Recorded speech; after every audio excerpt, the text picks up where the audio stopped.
The Sony-Verse. The Sony-Verse is, or was, maybe, a cinematic universe built out of Spider-Man's villains. Without Spider-Man.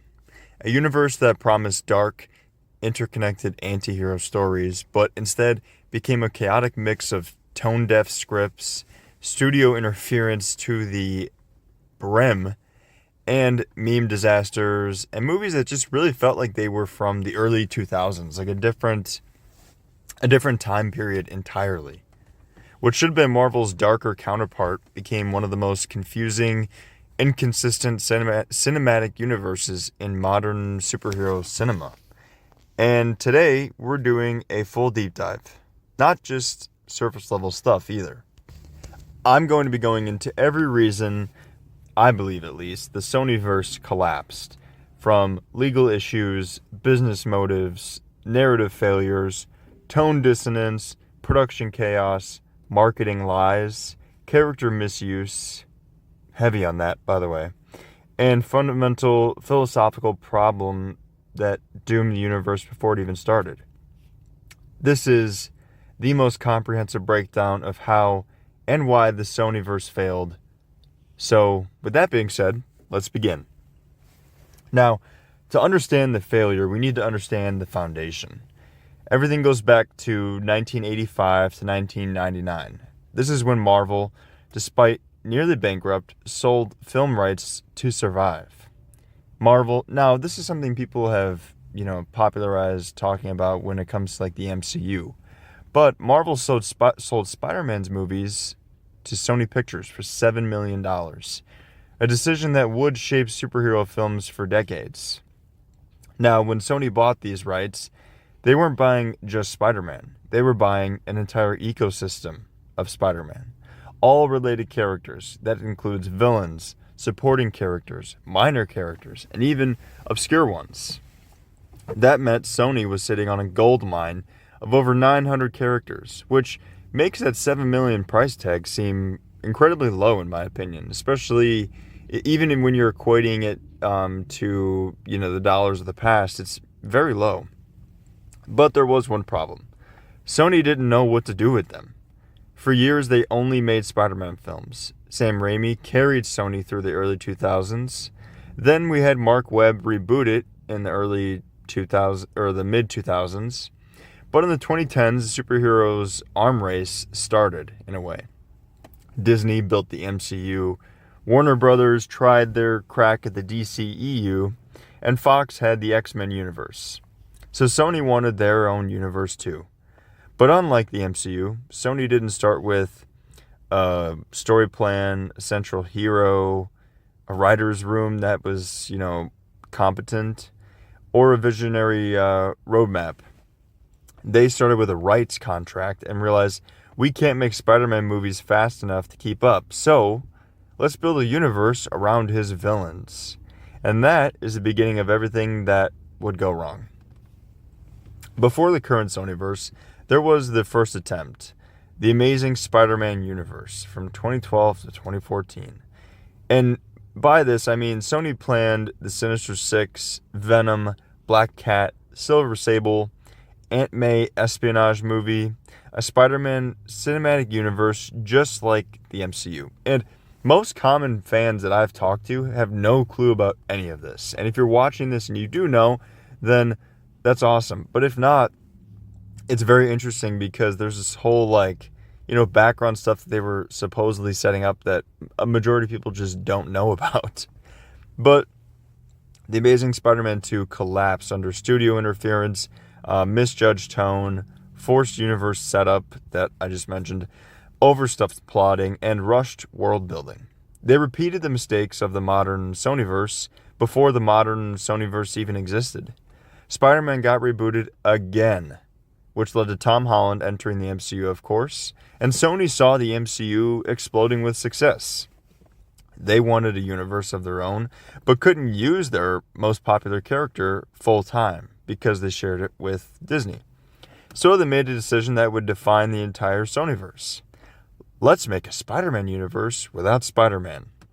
And this is one of those ideas that, I've talked about this on my channel before, guys, but I feel like it's something where, Sometimes the most popular thing isn't necessarily a bad thing. I feel like some people try to think outside the box to be different and edgy and unique, and so they can gamble and have a cool story to tell. But, sometimes a bad idea is just a bad idea.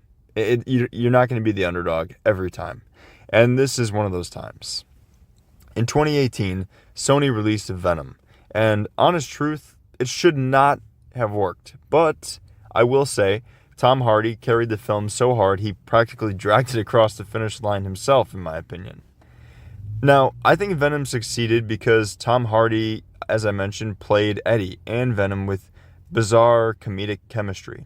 The movie embraced the camp, and the action was goofy fun. It was accessible to general audiences, and it didn't try to be connected to anything. It had minimal studio interference compared to other Sony projects, and the marketing leaned into the weird charisma. Venom became a cultural event, not because it was a masterpiece, but because it was just different at the time, when a lot of people were looking for different. And this success gave Sony a dangerous idea. That was, we don't need Marvel, we don't even need Spider-Man. We can create $1 billion universe around Spider-Man's villains, as long as we make them charming anti-heroes with jokes.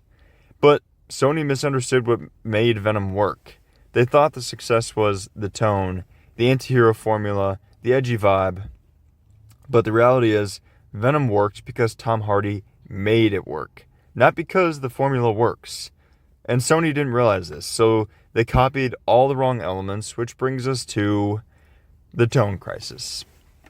The Sony-Verse is infamous for having the strangest tonal identity in modern superhero movies. Every film feels like it belongs to a different universe. Venom is a chaotic, goofy rom-com horror. Venom 2 is a straight-up comedy with horror visuals.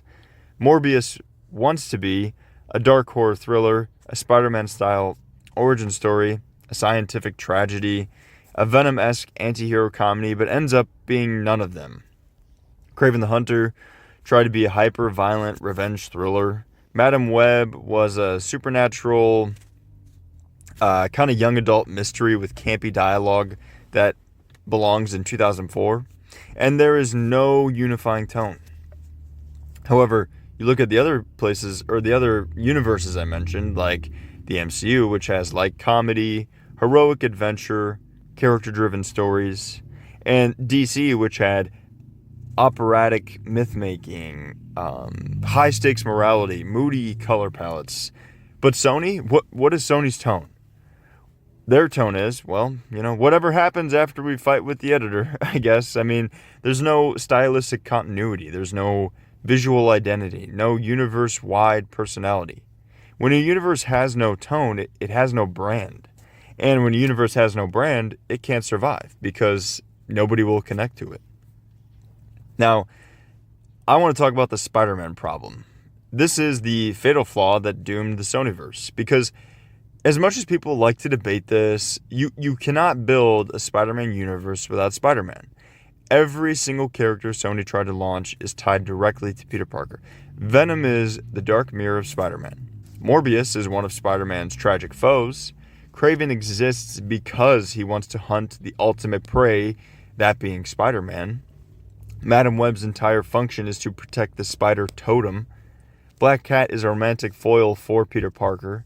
Silver Sable interacts with Peter in nearly every storyline. And the Sinister Six revolves directly and entirely around defeating and just hating Spider-Man.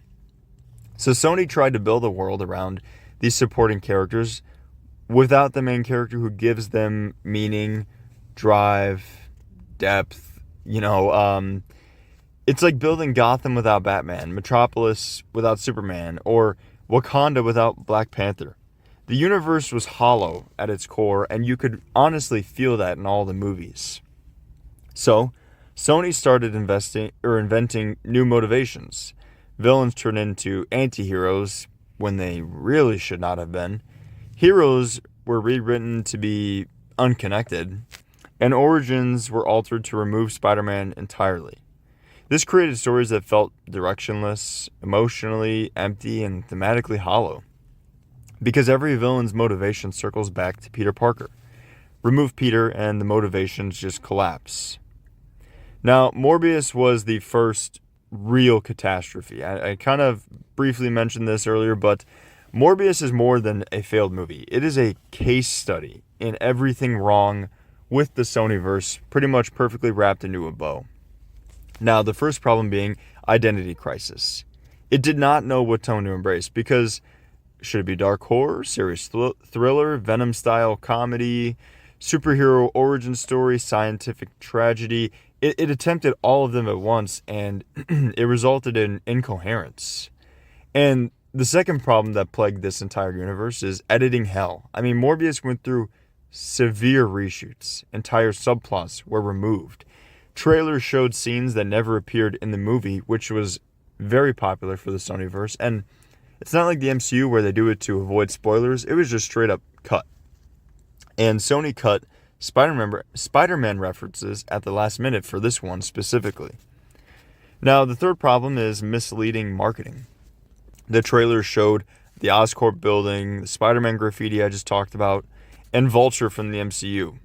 And none of it was in the final film. Audience trust evaporated. Actually, let me take that back. Vulture was in the film, but technically post-credits, so, not really.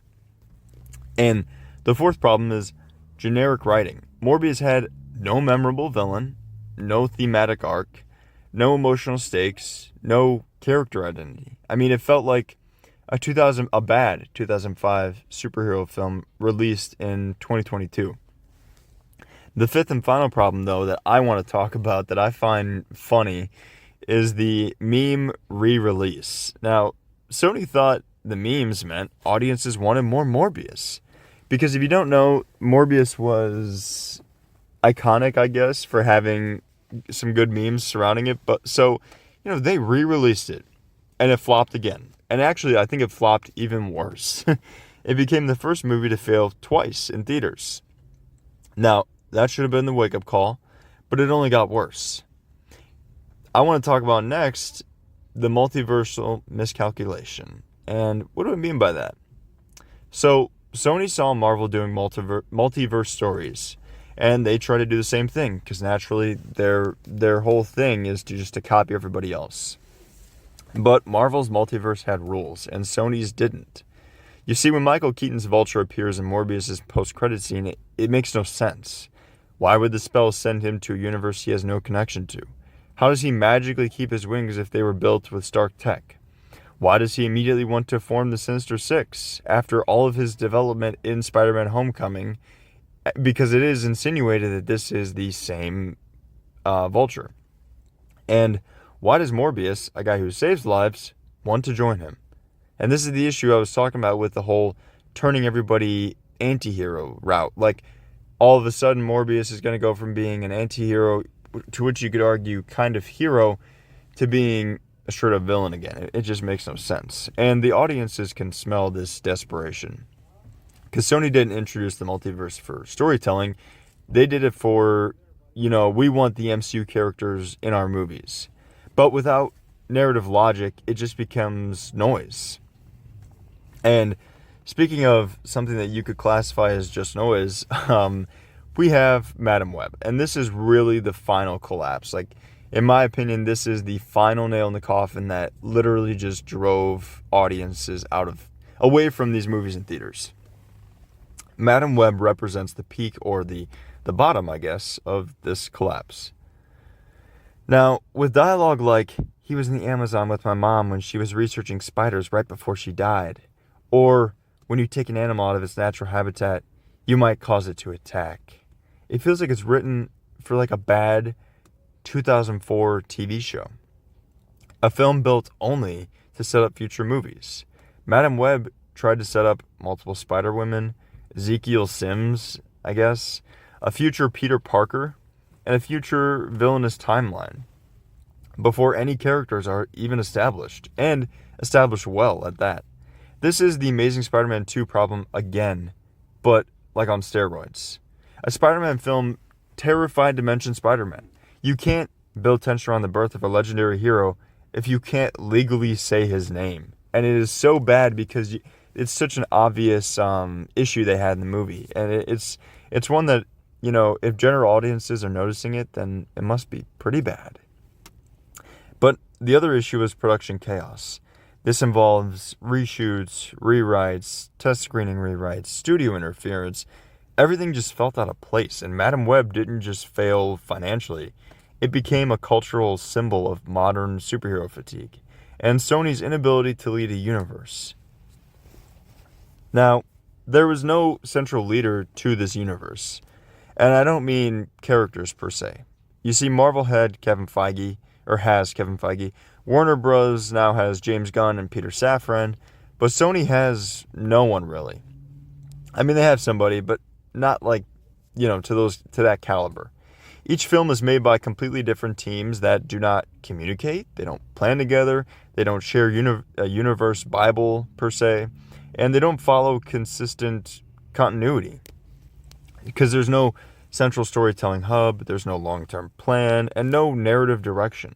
The Sony-Verse just feels like 5 separate studios making movies in the same sandbox and just kind of hoping that they connect themselves. This is the opposite of universe building. And speaking of building a universe, part of that comes with, release strategy, and you have to have a good release strategy, but Sony did not. Sony repeatedly delayed films, reshot films, re-edited films, released films in poor windows, and marketed films with misleading trailers. Every delay weakened audience interest. Every reshoot created tonal inconsistencies. Every trailer lie destroyed trust. And you cannot build a universe without audience trust. Sony definitely lost that by the time Morbius came around. And completely obliterated whatever was left of it by Madame Web. Now, Sony fundamentally misunderstands its own characters.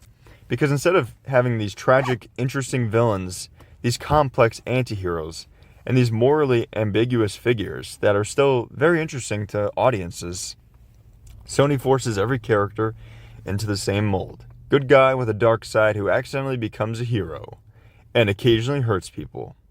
But Spider-Man's rogues gallery thrives like Batman's, because they are a lot of broken, driven, obsessive, tragic, morally complicated, and dark reflections of the hero.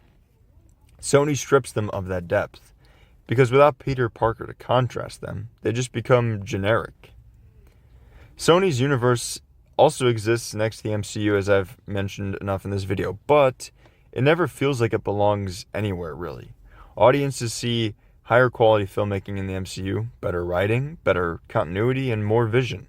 So they treat the Sony-Verse as an off-brand Marvel kind of, and it very much so feels that way.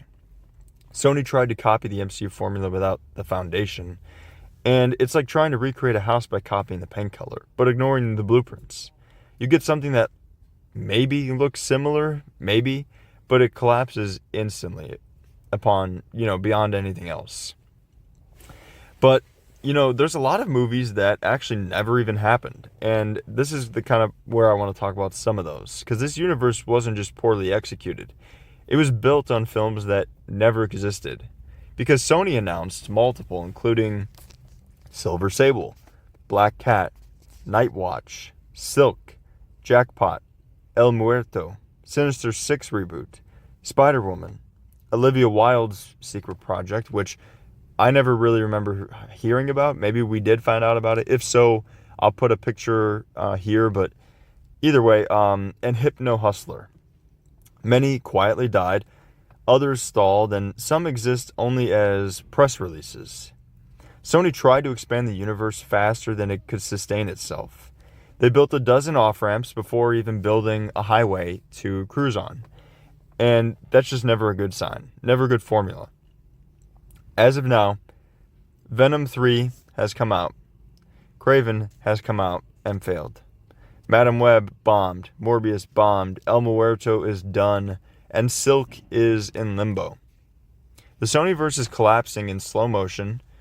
Venom 3 might have been the last real breath, which even that is debatable because that got mixed reception.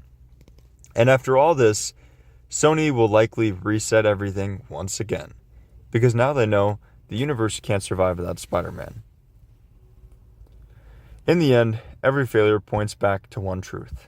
Sony wanted a cinematic universe, but they didn't have a story. They had characters, they had rights, they had trailers, but no vision, no leadership, tone, continuity, thematic identity, no central hero, no narrative backbone, and definitely no plan. The Sony-Verse failed because it was built backwards. It did not fall apart, it just never really stood up. The Sony-Verse will be remembered as a universe where every movie felt disconnected, a franchise built on half-formed ideas, a world misleading its main character, one of the clearest examples of brand-first writing in modern cinema. It didn't have to be this way, though. Spider-Man's villains are some of the deepest, most compelling characters in comics, and his rogues gallery is easily one of my favorites next to Batman. But they need Peter Parker. They need emotional weight, and they need purpose.